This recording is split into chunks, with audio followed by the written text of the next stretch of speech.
I've seen that happen to men. I've seen them, like, my life isn't full of guys abused by women, but I've known some people in the periphery and found out later that it was their wives doing that. And I was like, wow. Have you ever? Absolutely. The statistics are about 16% of men are physically abused by their wives or by women.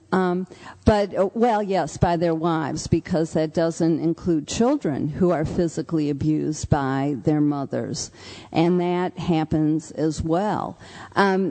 And you're right that the response is never to, fight back, right, but to protect yourself, to leave, even just to leave, to block a blow, to say, I'm not going to stand here, take this. I deserve more. And you're absolutely right that we get very confused messages in our heads about what it means to be a man, what it means to be a woman, what a marriage should be like.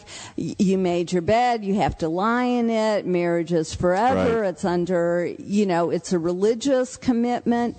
There are sometimes religious leaders who send, or parents who send people back to a marriage that's violent. Oh, I've known people at different churches who have gone to those churches in counseling, and their response was, well, pray, things will get better, give them a chance.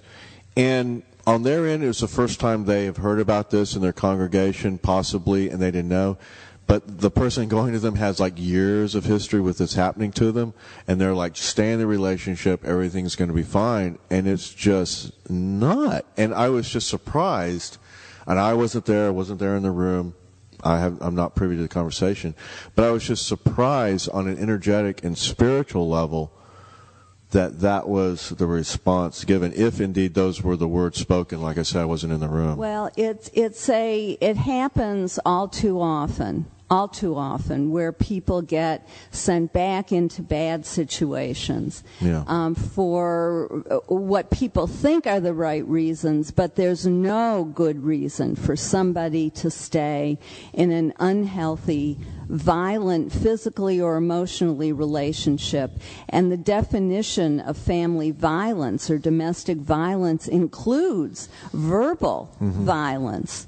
And when you're saying cruel things to people and yelling at them and criticizing them over and over again, that is violence. And that's considered, that's a legal definition.